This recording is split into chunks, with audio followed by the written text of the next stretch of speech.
There's an excellent but sad article in PJ Media by our friend J. Christian Adams, who keeps an eye on these things.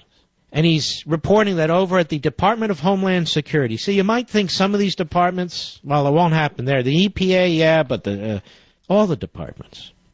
They've just hired a load of leftist activist attorneys, a load of them, and put them in their enforcement division.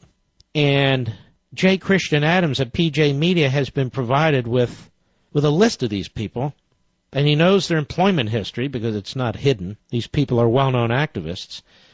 And he writes they were hired through unconventional means by former DHS Chief Counsel for Citizen and Immigration Services, Stephen Legomsky.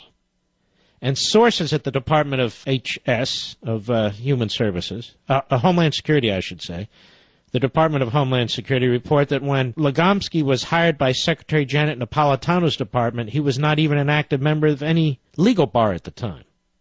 So he resigned this October. He's now a professor of law at Washington University. But look at the people they helped hire under his watch.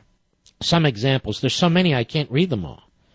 Christy Blummeyer Martinez, a new attorney in the Office of Chief Counsel. Now, prior to joining the government, she served as a law clerk to the Mexican-American Legal Defense and Educational Fund in San Antonio, Texas. And RAISES, R-A-I-S-E-S, in San Antonio, Texas. Esther Cantor was hired into the Refugee and Asylum Law Division as an associate counsel, and she participated in the Immigration Clinic and volunteered with the Capital Area Immigrants' Rights Coalition, an open borders group. Then there's Nicole Flores. She's a new lawyer in Chicago for DHS. Now, she went to Harvard Law School. She worked for the Harvard Immigration and Refugee Clinic, served as the co-president of the Harvard Immigration Project. And it goes on about our friend Nicole Flores. Then there's Erin Fricker. She's a new lawyer, formerly employed by the Lutheran Social Services of New England, where she was a staff attorney representing detained foreigners attempting to stay in the United States. While in law school, she participated in the Boston College Immigration and Asylum Project and is an immigration clinic student.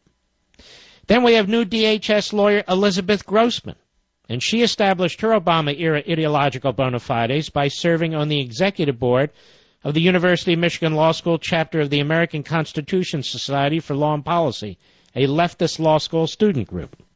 All these people are now civil servants. There's Elizabeth Gutners. Well, are they all women? Damn near. Now, she had a stint in the Obama-era Department of Justice and Attorney General's honor program after graduating from Washington University. We have Cindy Heidelberg. She comes from the same Holder-era Attorney General's honor program after a long activist background with open borders groups. She interned at the Southern Poverty Law Center's Immigration Justice Project, the ACLU National Prison Project, and the AARP Litigation Foundation. Oh, she should be Attorney General. Want to hear more? Celia Hicks. She's a new attorney in the Litigation and National Security Coordination Division. She served as Protection Fellow for the United Nations High Commissioner for Refugees, and she had previously worked for the Legal Action Center for the American Immigration Council. That group is considered notoriously hostile to Border Patrol agents. Then there's new DHS lawyer Lila Higgins. She was a student attorney in the Immigrant Justice Clinic at law school. And the organization, according to its website, represents immigrants on cutting-edge asylum claims based on gender and sexual orientation. Boy, these groups are getting smaller and smaller and more focused and more focused. Then we have Stephanie Hummel. So far, all women. She previously worked at the ABA Center for Human Rights in Washington, as well as the Pro-Amnesty Immigration Law Project. Now, in 2008, she spent time in Cairo studying Arabic. In law school, Hummel won a CALA Cali Award for representation of non-U.S. citizens in immigration court proceedings. Cool. Here's another one. We have attorney Jennifer Lee. She was an advocate for illegal aliens obtaining in-state tuition at public universities. And she worked at the Legal Aid Justice Center. Cool. Then we have Caitlin Love, another lawyer. She once worked at the Lutheran Family Services, where she represented foreigners in their attempts to stay in the United States.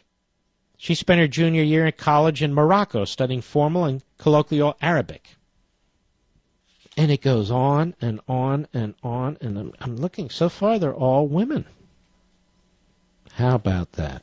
Well, congratulations, women. Yep. One radical after another. One leftist after another. Scores of them careered in. Department of Homeland Security hires all these radical leftist activist lawyers.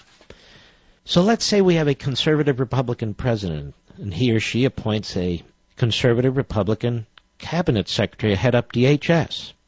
That person's approved by Congress.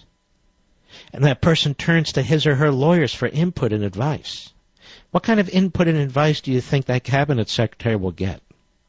What kind of legal maneuvers and webs and confusion do you think these people will create? They will be there to sabotage as a group. They will be there to leak to Congress, among others. Pretty stunning. And they do this all the time. Imagine what's going to be left at the EPA when Obama's gone. Imagine what's going to be left at the Department of Justice when Holder's gone. All these fire-breathing, radical, left-wing kooks. That's what's going to be left. And how do we fix that? It's certainly not very easy.